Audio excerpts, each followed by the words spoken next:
Lady Charmaine, and my guest today is a Grammy-nominated recording artist who burst on the scenes in the 1990s, who swooned the ladies with his R&B style, as they call him the Mr. Blue-Eyed Soul. He wrote songs for Michael Jackson, Toni Braxton, After 7, the Spice Girls, you name it. And he's here today to talk about his unsung episode, The Story of Jon B. Help me welcome to the Lady Charmaine live show, Mr. Jon B. What's going on? How you doing?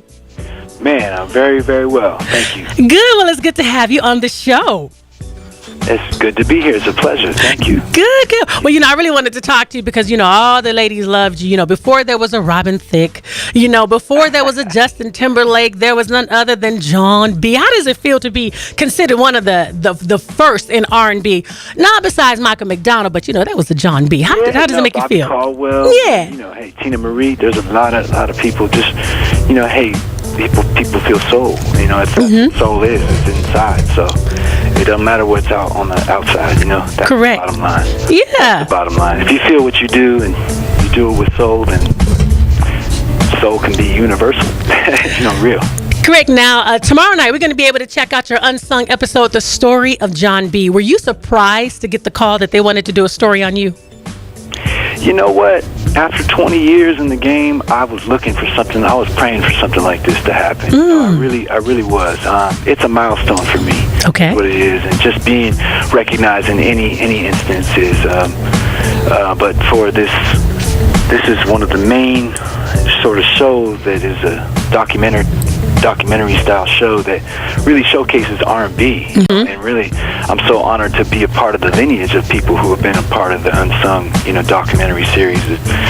Man, it's just an honor for me, I look, after all the years of being in the business and being behind the scenes and in front of the scenes, and now we get to find out the story of Jon B. Now, you grew up in a musical household. Your parents were musically inclined. Your mother was a pianist. Tell us about your background and what influenced your musical career. Well, let me get that right.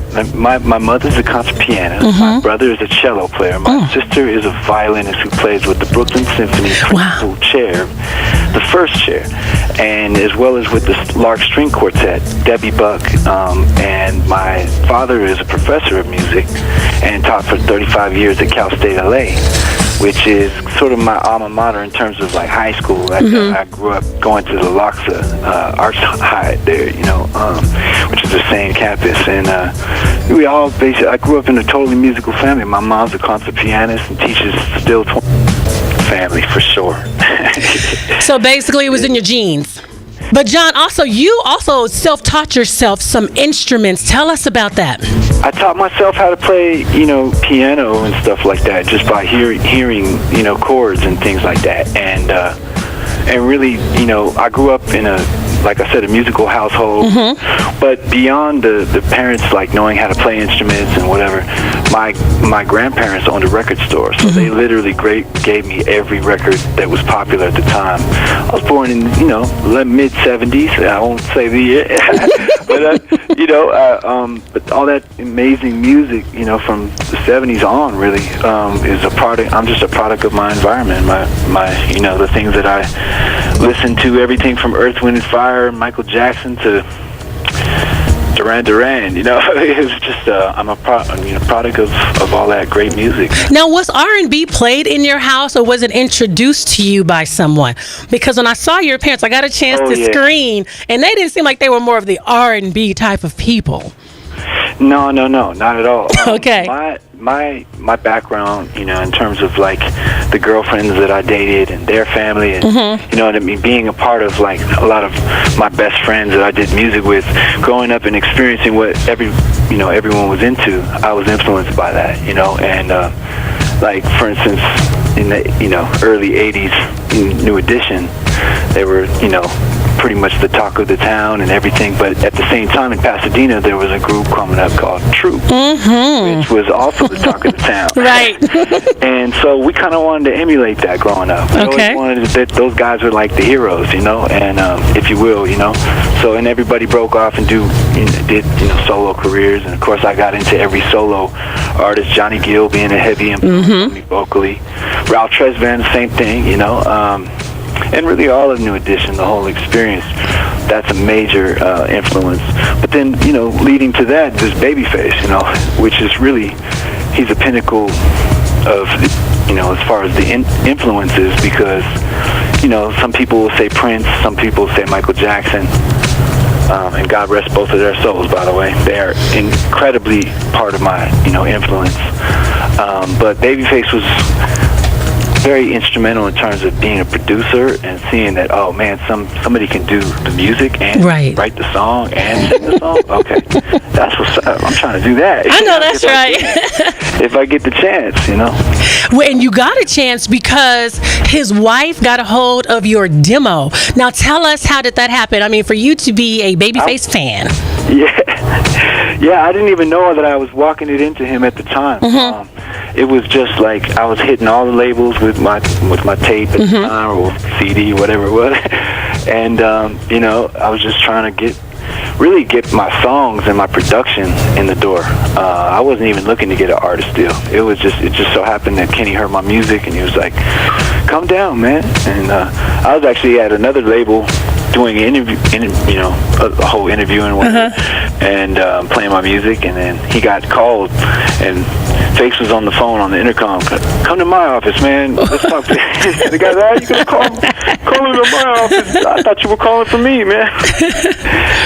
So I left, and I was like, man, oh, wow, you don't even know. Like, this is... No, really, what was going through your mind? I really want to know. If for you to get a call from a man that you admire, that's doing what you want to do, talking about, "Come down to my office, be real," what was going through your mind?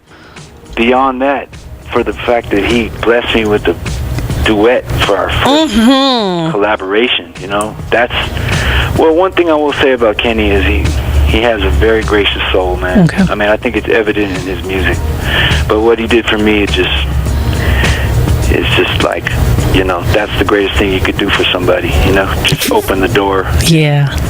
And forever grateful. That, I think both our hearts, like, we come from a very, like, our family, you know, our lineage, and just in terms of the love that we were raised with, I think it's evident in the music that we make that we're trying to stand for something beyond just the surface value of things, that we want to make you feel something for real. Right. Very, very, like, it's a human thing. That's what it's about.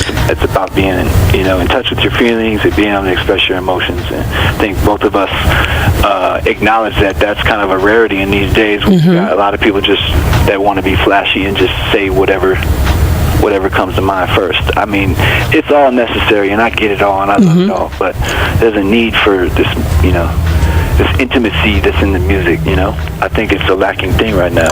Now, Jon, I have a question though for you. Is that why people compared you to him? Because your connection? Absolutely. I was completely trying to be compared to him. Oh, okay. In every way possible, and compliment him in every way, because that's kind of like, that was always the theme for me. It was like, man, you sound like Babyface early on, you know. And even my production, I really tried. If you listen to my first album, Bonafide, back in 1995, yeah, it was very, very much like all themed around Kenny's vibe, and really just trying to compliment him, but at the same time have it sort of like forming my identity on the first time out. By Cool Relax, I really had it down now. I was like, okay, I know what I want to do now. Okay. And there you go with They Don't Know, and Are You Still Down with Tupac, of course. That was really the beginning of the artistry, you know, just that both of those albums are, I think they speak for themselves in terms of just being, we didn't really know what we were doing. We were just trying to be, I think I had the greatest mentor, and at the same time, he had the greatest protege. I was really trying to do my best for him. Now, Jon, I want to know, what can people expect from your Unsung episode tomorrow night? What are we going to learn about Jon B that we didn't know before? I think there's just, we're putting the microscope to it, you know, my life and just emotions that were behind the albums and the songs. I think a lot of people hear the records and they go, maybe people don't even know that I wrote my records and I produced my records, you know, and that I was a crucial part of the creative process. But beyond that, just my tie to R&B, like how deeply R&B is a part of my life, more than just the music. You know, and it's a certain, like people used to say, hip hop. It's a way of life or whatever. You know, that's my. I grew up in that. I grew up. You know, I was born in the '70s. Like I said, I grew up in the '80s, being influenced by everything from Run DMC to, like I said, Duran Duran and Michael Jackson and everything else. And you know, it's a beautiful thing to have all that history, you know, under your belt, because that's what you pull from in this modern day where you got a lot of stuff that sounds the same, you know, and it's all great. I love it, but it's just nice to be able to reflect on the times, you know. And now it's been a little bit, you know, it's been a little bit of, we have a little bit of time. Yeah, under your belt. Look at you now. Look at you. Trying to become all legendary and stuff. Been around for a while. Trying to be all iconic. Well, what else? Well, hey, man, it's time. It's time to, right. It's time to reflect and say, hey, I'm not at the Grammys. You know, I'm not at the, although I had the honor of being honored, you know, at the 2013 Soul Train Awards, which is a huge pinnacle in my career, being able to perform alongside Bobby Caldwell, who precedes my career as a white artist in soul music, and just, you know, just to be honored in any way is a huge thing. But let alone be a part of, like, you know, ceremony like that. And the performance was stellar. It was crazy. Everybody was like the whole audience stood up and was jamming with me. So that's what you want. Now, Jon, before we go, what can we expect from you in 2017? I read that you are working with Warren Campbell on My Block. So can you tell us about that? You know what? You know, with regards to my new project, I will say, you know, due to unforeseen, you know, events, I'm going to have to push my project back. Okay. And basically, you know, it's going to come this year, but I'm just basically trying to make the best, you know, I'm trying to make the best record for y'all and really give it to you the best way possible, to where everyone's going to be able to really understand, you know, what I've been up to over the last couple of years I've been gone, man. You know, it's really a build-up, and sometimes things don't always work out exactly how you see they're going to. I think that there's a definitely a destiny for me, though, you know, that is very, very soon for this album, as far as the completion and just the songs that are going to end up on there and everything. But I've learned so much over the last 2 years. Really, just the whole experience of working with all the different producers that I've been able to be blessed with and collaborate with, and writers and everything. It's a huge thing every year. I learn so much, but then let alone when you want to put an album out, it's a huge statement. And these days, you know, with the climate of music and the way that, you know, it's so different, the way that people even consume music, or the way they buy it or whatever, support projects.